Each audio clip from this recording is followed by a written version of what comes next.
Good afternoon, everyone.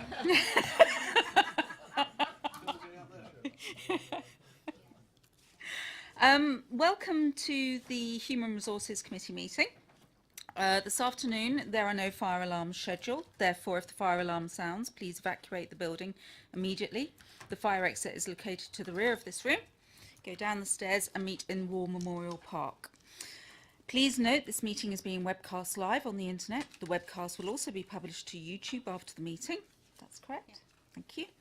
And all mobile phones, can please all members and public switch their phones off or to silent. Thank you very much.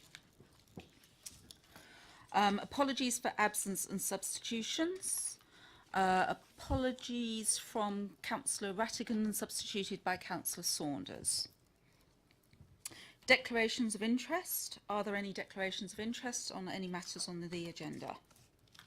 No. No? Thank you very much. Next item is to consider urgent matters of any business other than those shown on this agenda and which by reason of special circumstances to be stated at the meeting. Any urgent matters? No? Thank you very much. The minutes of the meeting held on the 17th of May. I would like to move that the minutes of the meeting may be signed as the correct record of this meeting. Agreed. Agreed. Thank you very much. Agenda 5, appointments to the Joint Consultative Committee.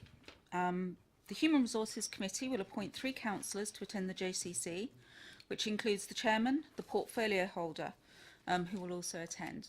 I know Councillor Westbrook. Yeah, yes, I'm willing to attend. Any other councillors wishing to attend? Thank you. I'm also willing. Thank you very much. Is there one more councillor who wishes to join that committee? Councillor Regan. Thank you very much. So just to confirm that we have Councillor Gardner, Councillor Regan, Councillor Westbrook, and myself, Councillor Rowland and Councillor Saunders. Thank you very much. The next item is item 6, Corporate Health, Safety and Wellbeing Policy. This is to be introduced by Paul Beaumont and to review, just like magic appeared, thank you very much, to review and agree suggested or require updates to the policy as per every 2 years. Would the officer like to introduce the report?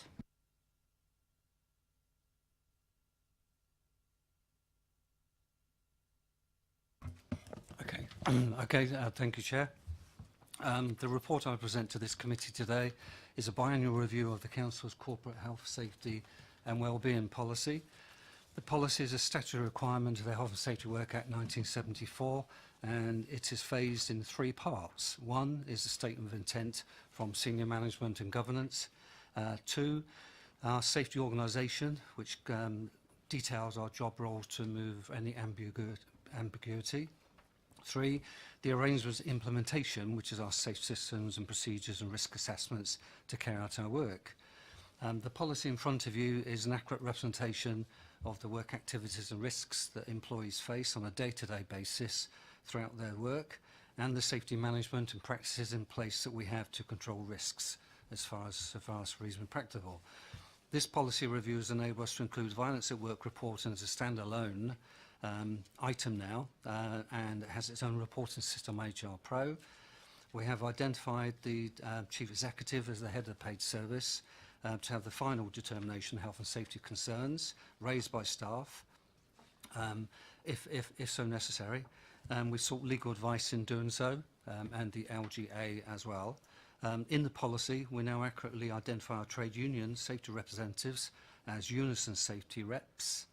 The policy is comprehensive, enough to be an authoritative and legally binding document once it is signed and dated by the Chief Executive and the Leader of the Council. The policy review will be communicated to employees and implemented across the council, and will be next reviewed in May 2020. I'm happy to take any questions on this as the most recent review of the council safety policy. I do have a flow chart that I need to circulate as well that was missed off the circulation. In fact, I do not need to show you, because you have it in front of you. Thank you. Just to let members of the committee know, this was the updated flowchart to the papers, which amended the determination from the chair of the HR committee to the chief executive. The paper is also track changes throughout, so you can identify where things have been updated or amended. Do any of the members have questions? Councillor Carden. Thank you. Two questions. First one on page 7 of the report, page 19 of the agenda. Top of the page, first bullet point, easier to recruit to vacant post, making the organisation a more attractive employer. I don't understand that. That's the first question. Second question is what I believe to be an omission. We talk about a health and safety policy, but it's very much a health and safety policy for the staff. What are our health and safety responsibilities in terms of visitors and members? Okay, well, the first point, the easier to recruit to a vacant post, if there's one available.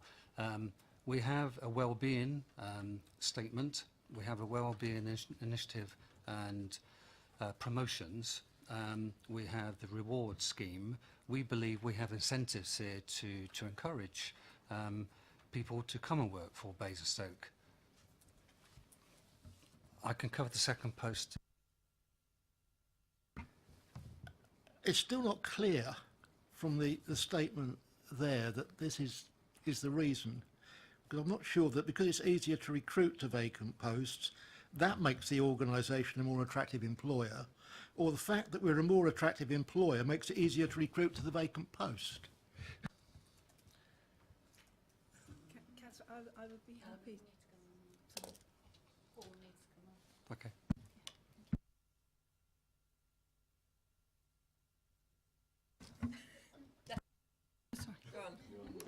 Apologies, first time. Councillor, I would be happy to consider reversing the order of that statement if that's acceptable to the committee. That would be far more sensible.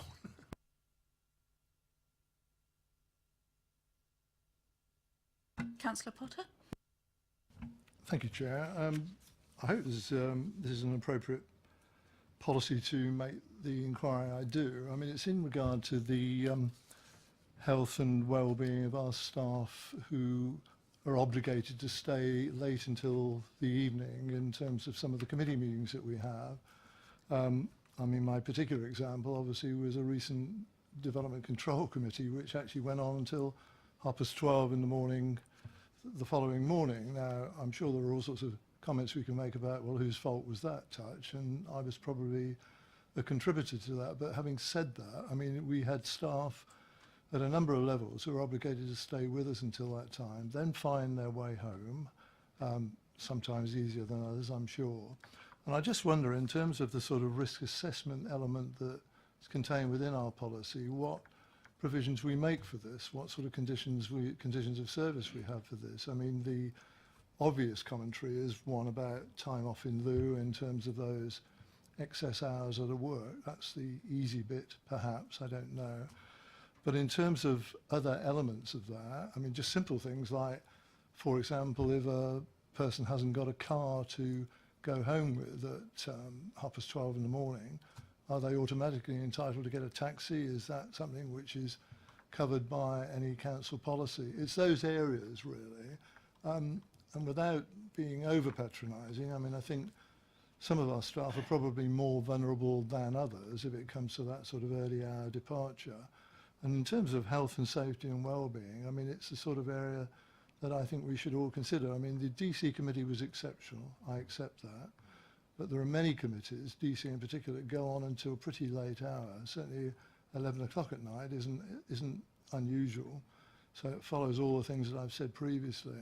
I just really don't know where we are in terms of conditions of service within this authority for that type of thing. Could I get some advice on that? And if we need to do more on it, can we do more and have a look at that, please? Excuse me. Officers, would you like to respond? Every business unit, councillor and colleagues, conduct risk assessments. They're dynamic. They've been in place here now since the regulations of 1992. We do have backup support services to our staff that work very late, and we have had 1 o'clock in the morning as well. We do allow staff who may not have transport to have a taxi as well, and we have done this. We have the campus support people. Some of them will go home earlier in the evening, have a few hours sleep, and then come back to work as well, if we predict it's going to be very late until the hours of the morning. But I take the councillor's point. We will revisit that. It is fantastic that we have this support today for our staff and for our visitors. And I'll come back to Councillor Gardner's point in a moment, if I may. But if we need to change that assessment, if the culture doesn't need to change, because we actually do have some really good steps in place to provide for our staff, and so we must. The beauty about the policy is that it encompasses everybody. The Health and Safety Work Act is very clear. Employees, visitors, volunteers, contractors and members of the public. Councillor Westbrook? No, I didn't. Oh, sorry. Sorry, I thought you did. Sorry. I would like to ask one question, if that's possible. I have noted that even not staying till, well, I think I left at about 11 o'clock from the DC meeting. And the car park, fortunately I was parked on the upper level, but going down the stairs into the lower level car park, I was a bit concerned about the amount of lighting that's available for, again, going safely to your car if you have got a car. Now, the car park does have an awful lot of police cars, but not a lot of policemen actually there. So is there something, again, it's that safety piece for people making their way out of late meetings? Facilities management have made improvements to lighting per se at both of the car parks. We have appeared to have some problems over in Parklands car park with lighting. Please be assured, if we still have temperamental faults, that will be looked after. It is critical that staff and visitors do have adequate lighting, particularly when staircases are involved, and we will do that. If it means improving the lighting, providing additional lighting or more emergency lighting, then we will do so. We've not had any reports to the contrary, mind, but we will. Councillor Bauer? Thank you, Chair.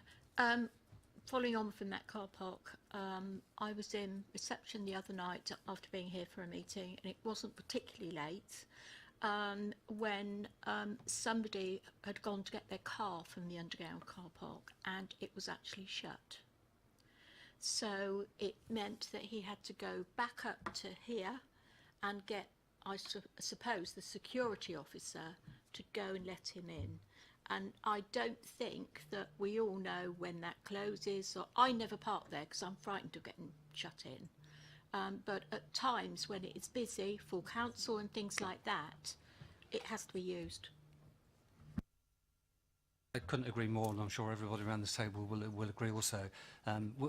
We need to revisit and we'll relook at those arrangements. Eastlands is closed at 7:30. I actually thought Parkland stayed open longer than that, but we'll address that. And we have officers that can expedite those matters.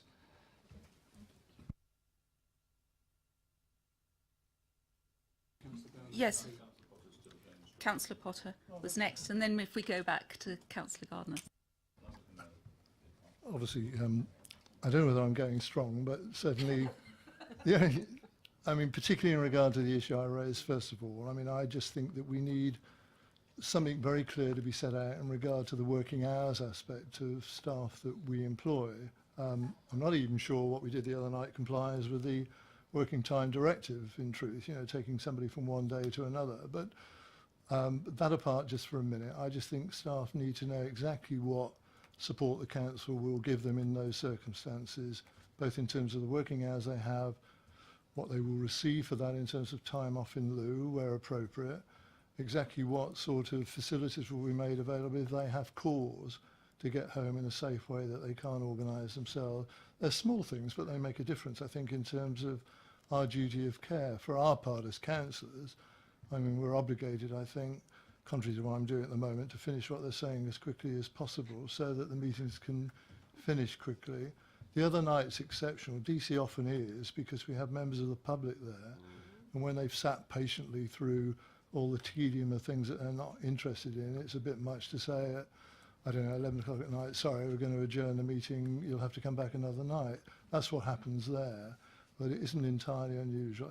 Anyway, any understanding we can achieve on this, I think, will be helpful, really, because I haven't had answers up to now, and I think we probably would do with them, really. Thank you. Councillor Saunders?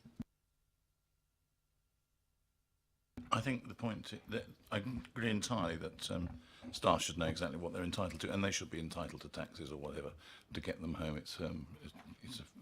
I think, very obvious, and I'm sure that is the case. If it's not already the case, that they should be allowed that to help them. However, I think the most important thing is that we try and stop it from happening in the first place. I think it is actually not supportable that meetings should go on to that time of night.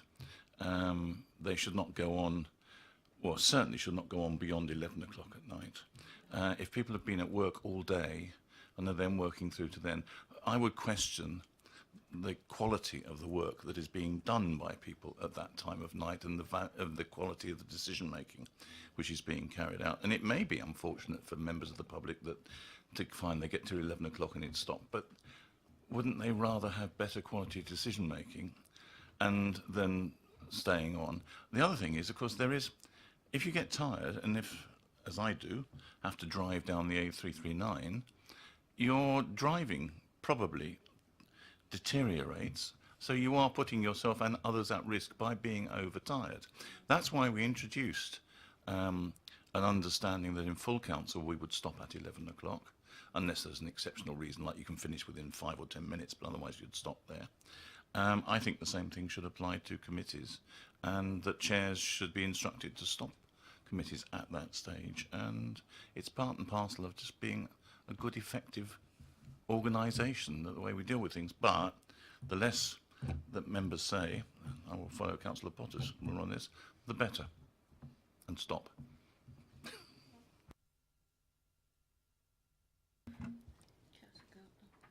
Councillor Gardner?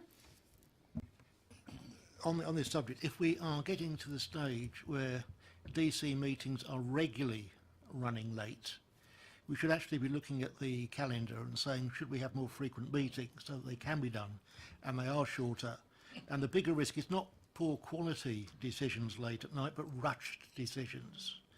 And certainly an item should not be started after 11 o'clock, or it should not be started if it won't be finished before 11 o'clock.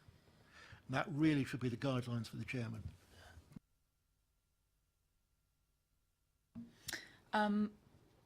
Please bear with me, as I'm a new chairman or chairperson.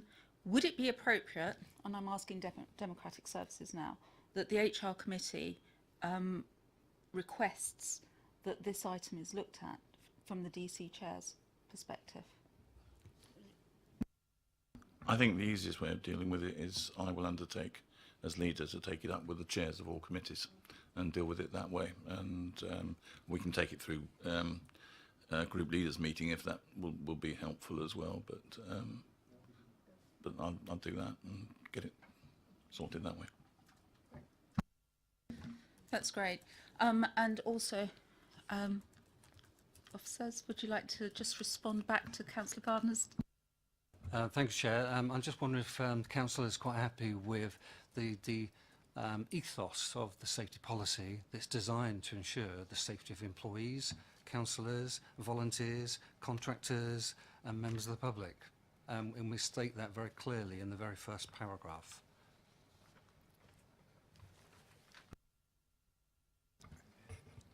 I am concerned that this policy is not brought to the attention of all members, and there are certainly certain relatively straightforward health and safety precautions which can be taken, which perhaps could be brought to the attention of members and members of the public attending who visit the building.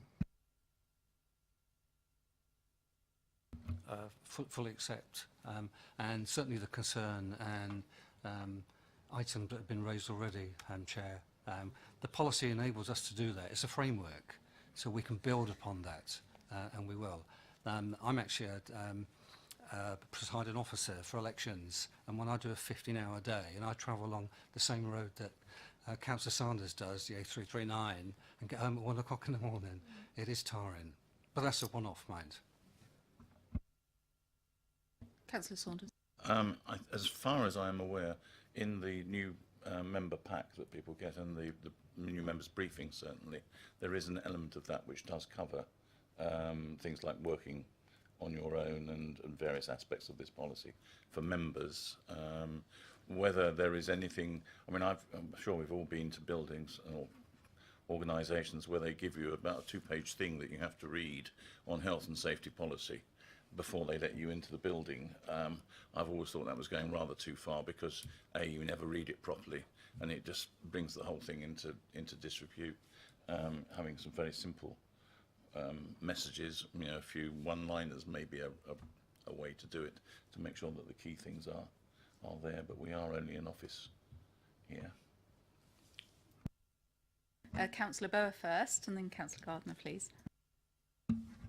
Can I just come back on the timing issue? I work for an organisation that was open from 7 in the morning until 10 o'clock at night, and then we had to close it down. But we did flexible working for our staff. It's not rocket science. So, you know, if someone was on close down, they came in at either 12:30 and had some lunch, or they came in at 2 o'clock and closed down. And I think that's something that we should encourage with officers who are at these meetings for DC. I'm glad to hear that the induction for new members does include some health and safety aspects, but perhaps that could be extended to the old members as well. So, so what? So, I will use my gravel. You know that, don't you? So, what I'm hearing is that there could potentially be an update to all members with regard to the health and safety, just as a clear reminder about what is in place. I also think what I'm also hearing is to ensure that employees within the council are fully aware of what measures are in place, that if they're in departments that do take extra hours, they do leave meetings later, that they're very clear on what they're able to take on board, what the flexible working regime is, and the potential for example, taking a taxi home. And I think if that could be undertaken by the officers. Councillor Rowland, as part of the communication of the policy once signed off, we'll ensure that that's included in that as we communicate out to all staff. Given that, are we happy to move that the paper is adopted, recommended for approval and goes forth? Agreed? Thank you very much. The next item, item 7, is operational management issues, sickness, absence and report. Thank you very much, Paul. Jeanette Parsons is here to introduce the report for us. Thank you, Councillor Rowland. This report was requested by the HR committee in February of this year, and it was asking that we provide additional details of the approach to sickness absence and also the work we're doing on mental health, and an update on the work we've been doing specifically in relation to law and governance. And the report comprehensively covers that, and there is a summary at the beginning in terms of an executive summary that gives you the headlines in relation to that.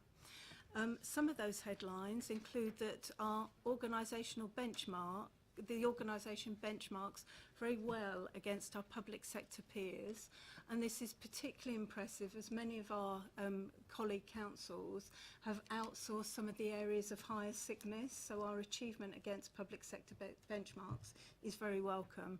And we continue to wish to stretch ourselves against all sector and private sector benchmarks in terms of ongoing performance. The report also highlights how the HR team, through the HR business partners, but also through our learning and development provision, works with managers to ensure that staff are well managed, but also to ensure that where staff are experiencing difficulties with their health or attendance at work, managers are best equipped to both support those staff, and there's on page 70 of your report, there's under 1.4 a list of some of the interventions we provide both for staff and the supporting managers. So we approach this very much as a people management piece where HR business partners work side by side with managers, but within a wider organisational context of support that staff can access independently or can be provided through their managers. In terms of specific management absence training, which I understand was one of the directions from the earlier committee in terms of addressing in this report, on page 71, item 2 onwards, there's details there in terms of signposting yourselves to the training and education available to deal with sickness absence. We talk in there in terms of the various forms of absence, in terms of 2.2, short-term, long-term, return to work meetings from that, phased return, council support services. And we have a range of approaches and interventions, as mentioned before, that help us deal with the different forms of absence and, crucially, helping the employee return to work and return to levels of performance that are good for them and good for the organisation. Councillor Rowland, would you like me to pause there and then I'll talk about the thriving at work element of the paper next? Or would you like me to move through the whole paper? We have questions. Okay, so I'll pause there. Thank you. Particularly on the absence management training, this is a new thing, is it? We didn't already have absence management training, I presume. And it talks about delivering the first ones at the end of May, that we're looking at about 125 members of staff. Has that started? Have the first sessions been done? Are they group sessions? Thank you. The first absence management training event took place on the 9th of May, and there's been another one on the 21st, and we've got a suite to follow through, and they are group sessions. But we do, through our HR business partners, provide significant levels of one-to-one support to managers, because you know, as sickness isn't a generic issue, managers' skills does vary. You have new managers, you have managers who haven't had to manage that form of sickness for a significant period of time. So we do both one-to-one support and through these sessions, group support.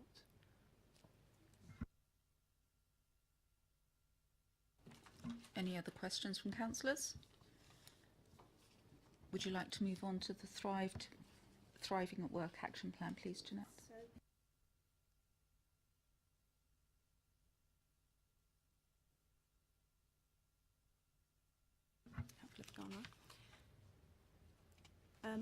At Appendix 3, you'll find the mental health action plan that's been developed to support the Thriving at Work initiative.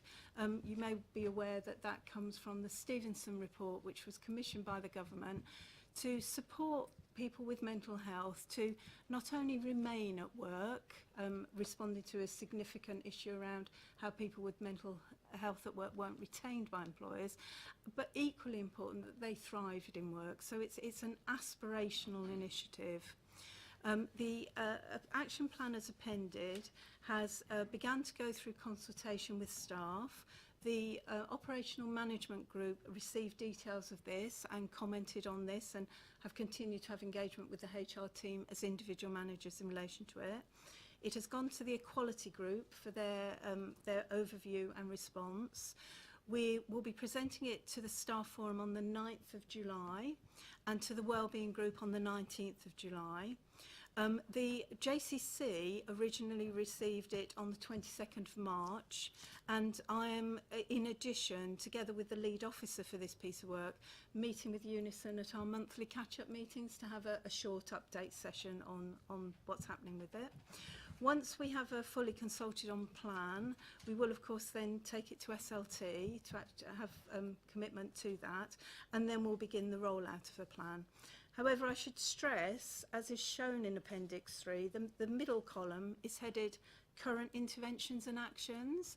And while saying that we will roll out this action plan, please do be assured that we already do a significant amount of work on this area, and that continues to improve. And also be very highly engaged with staff. There is a reference in the document to the masterclasses we're doing with David Beanie, who's a leading practitioner on mental health at work, and these have been really well received, both in terms of attendance but also in terms of evaluation by staff.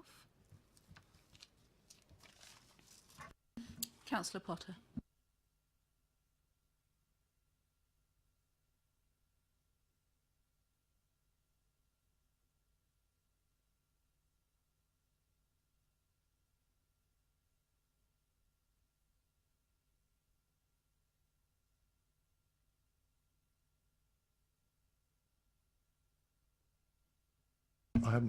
I do beg your pardon. Sorry, should I start again? I do beg your pardon.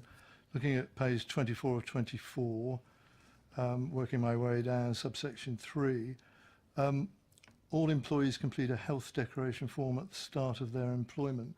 That presumably is a contractual obligation, is it, that rests with employees coming to work for this organisation? And the second point, which is linked to it really, which talks about proposed interventions and actions, carry out a review of the health declaration to ensure it captures relevant information to help managers best support employees with a mental health condition.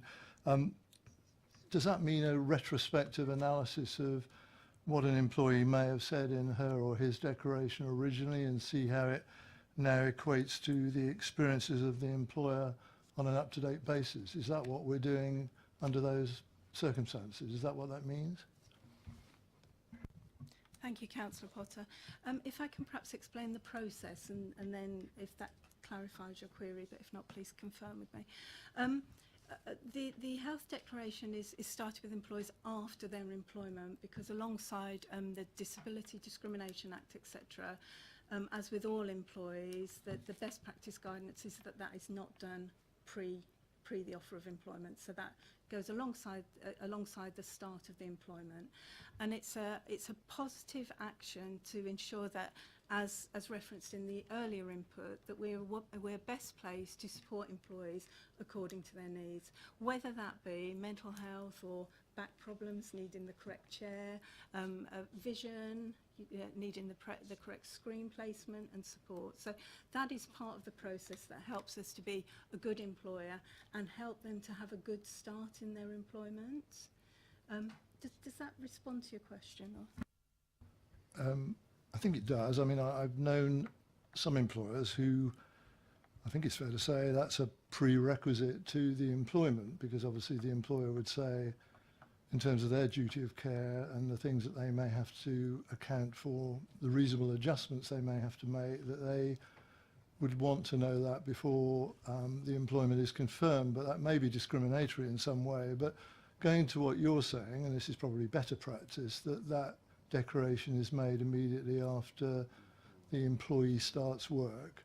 That then gives the employer, presumably, the opportunity to make all reasonable adjustments in regard to the known knowledge of the individual, what she or he has declared about their mental or physical situation. I mean, that's the way that would work, is it?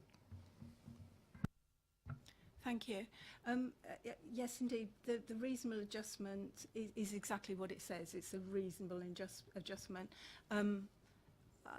As you know, I've not been with the council an extended period of time, but I've worked across a number of councils and have yet to be made aware of any form of health or disability need that has led to an employment not continuing. So a reasonable adjustment remains in statute and is something we would of course have to consider, but for most employment in local authorities it's not an issue. I mean, it's sort of hypothesis, I guess, really, but if it became clear that an employee hadn't declared what she or he might have done originally, reasonably might have done, and that had led to complications which could show themselves in a number of ways, I mean, how would you expect an employer to react in those circumstances where the obligation would be on the employee to say what those problems were, their mental or physical health condition may be, so that the employer could adjust to that? If that hadn't been done, how would a reasonable employer react to that in those circumstances? It would always be on the facts, Councillor Potter, so it's difficult to be too generic about those things. If there wasn't declaration in good faith, that would be different from if information had been withheld for gain that was inappropriate. But as I said, in most cases, if somebody is either needs a reasonable adjustment or indeed their health changes, for most employers you will look at ways to make your reasonable adjustment to allow people to continue to perform, because that's what we want to do. We're about retaining and enhancing performance.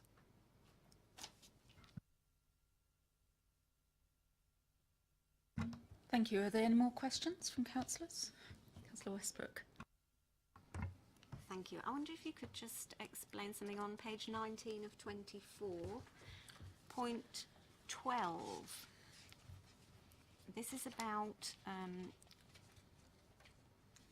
recruitment and actually speeding up recruitment. Could you explain what learning of potential vacancy might mean in that scenario, please? Yeah.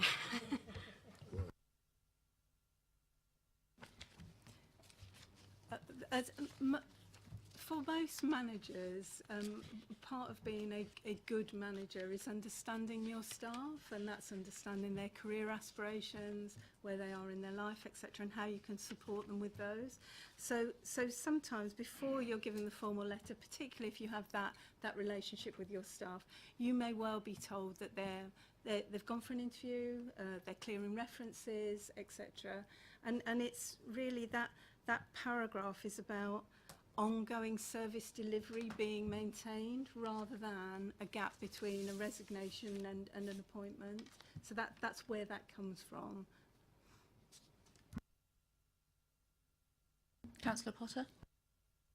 I mean, just following up on my colleague's point, I mean, I understand any organisation wanting to be expedient in the way they go about, the continuation of the service they're providing, but I mean, it is a fact, I think, in contractual law, isn't it, until you've actually ended your contract of employment by a very clear statement, normally in writing, that employee remains the employee of that current organisation. And I would just counsel caution. I mean, I understand what the intention of this is, to try and say, let's be as quick off the mark as we can be, but contractually, that contract exists until such time as that employee says in writing, I'm resigning with effect from, and therefore to do anything preemptive, I think, does open the door to all sorts of strange claims, especially, and I know you're saying this is where a very good relationship exists. Well, okay, but there may be situations where it could be seen as a forerunner to constructive dismissal, so I do counsel caution on that.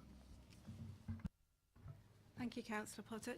Just to clarify that, what I wasn't referring to, and those words shouldn't be taken to mean, although I can understand they may have been interpreted that way. We're not saying about we'll be sending out an advert before somebody had resigned. That's not what we're talking about here. But being clear in terms of options and choices and way forwards is a management's responsibility, albeit you're absolutely right. We must comply with both best practice and the law in terms of our ongoing employees, because until they leave the organisation they continue to be our employees, whether under notice or not. Councillor Regan. Yeah, Yeah, just to add to what Councillor Potter said, I mean, I've been around a long time, and especially in the world of work, and people have arguments with uncaring managers, and they think I'm going to resign, and they don't. So it could be what happens to someone who says they're going to go, and the things are put in place, then they change their mind. And don't put it's not put in writing. Thank you, Councillor Reagan. Again, it's always on the facts, and it's not always helpful to give generic responses to such queries. But reasons vary from person to person. You know, circumstances change, and you have to consider those circumstances as they arise. So it's difficult for me to say we would specifically do this. And in that situation, I would want to understand the reasoning behind the change of the mind as well as the original decision. Councillor Bauer. Thank you, Chair. Also added to this is if you have an inkling that somebody is going, then a good manager would sit down and speak to that person and find out why. And in a lot of cases, might be able to talk them round. If it's just, it could be anything. It would be intimidation, bullying, personal circumstances, things that are happening at home, and there's sometimes it's just a very simple solution. So I think, you know, they have to be aware they're doing it, but I absolutely take the point, Councillor Potter.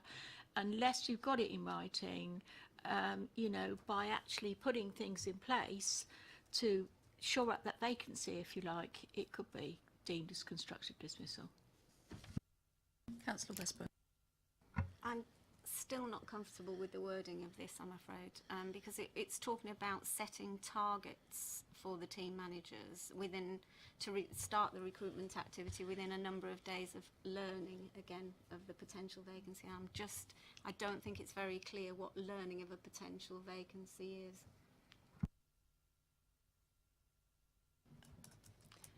I'm content to review the wording.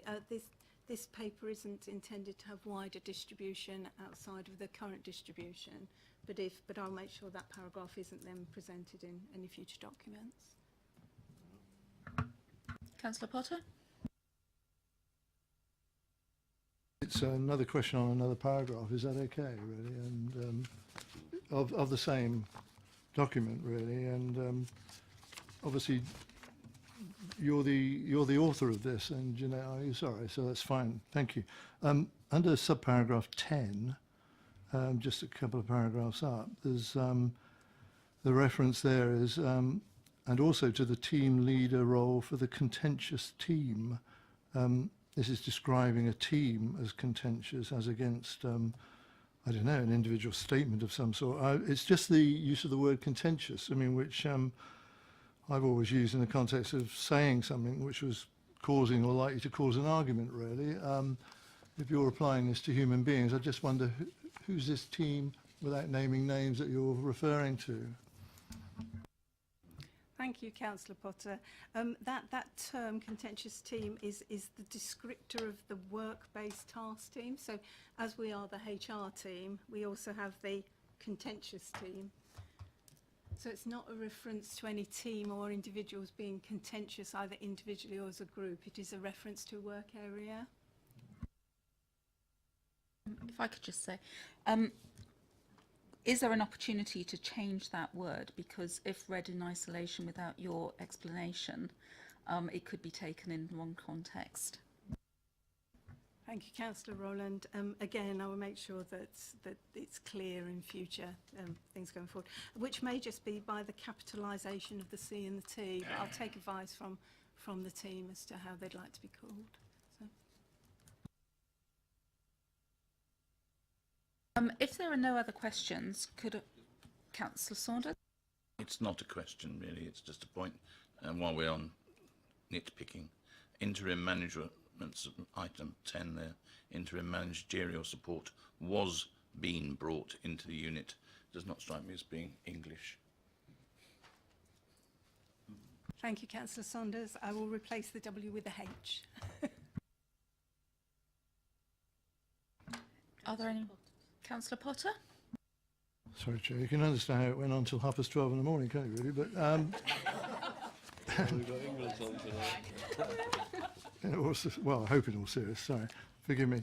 I just wondered, because under this Appendix 2, which is the Law and Governance Unit Management Action in Progress update, I've come across a report which I know is not embargoed in any way, as I understand it was widely distributed. It dates back to January 2018.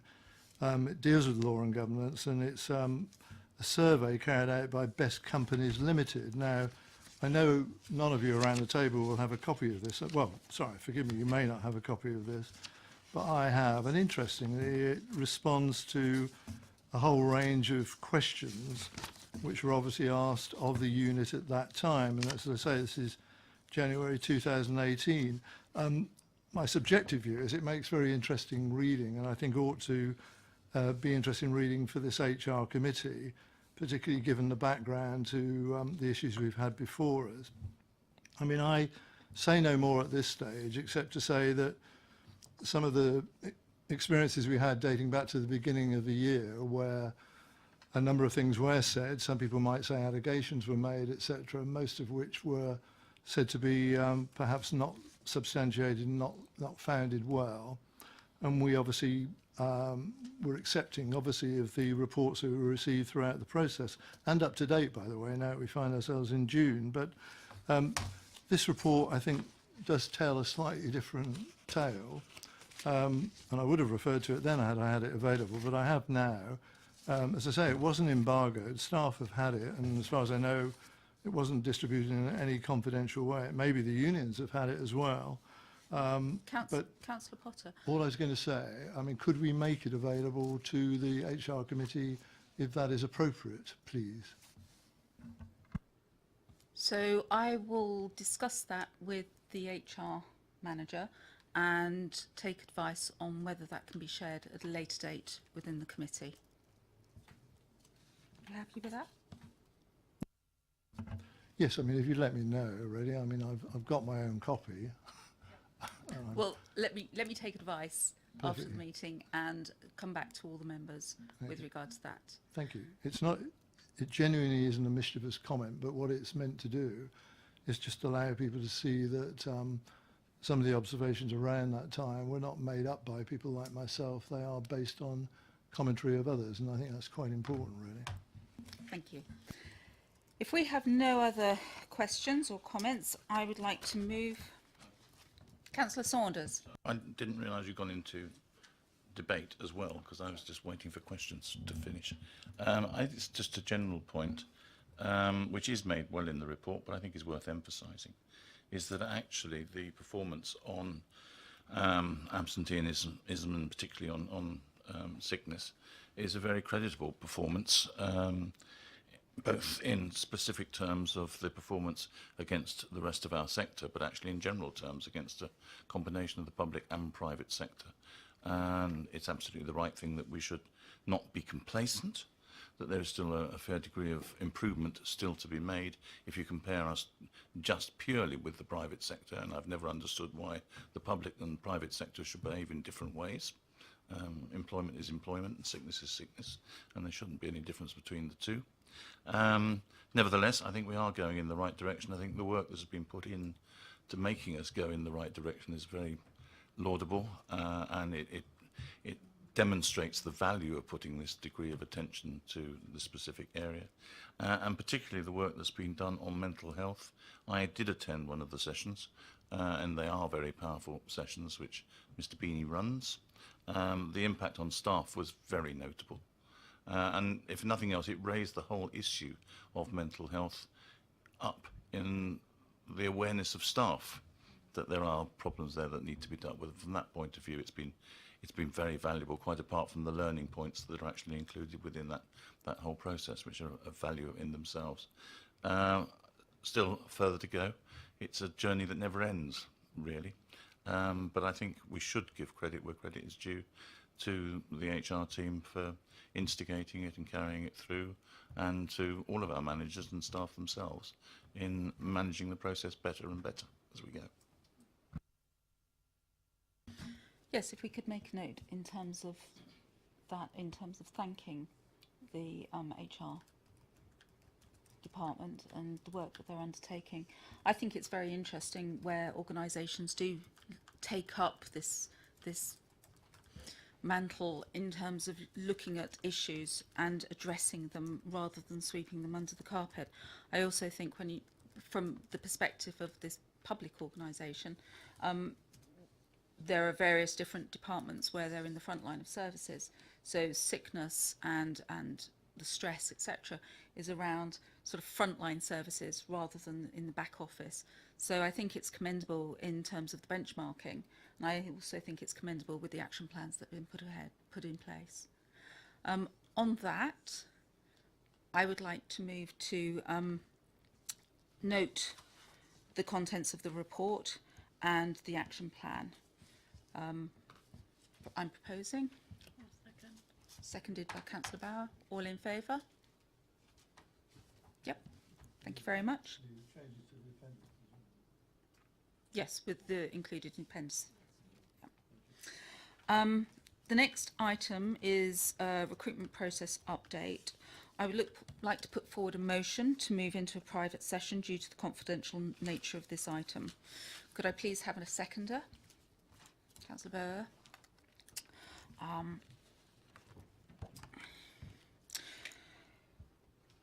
The meeting is now to become confidential in passing the following motion, that pursuant to section 100A(4) of the Local Government Act 1972, the public will be excluded from the remainder of the meeting on the ground that the public interest in maintaining the exemption outweighs the public interest in disclosing it, and therefore the exempt information is likely to be disclosed as defined in paragraph 1 and 2 of Schedule 12A of the Act.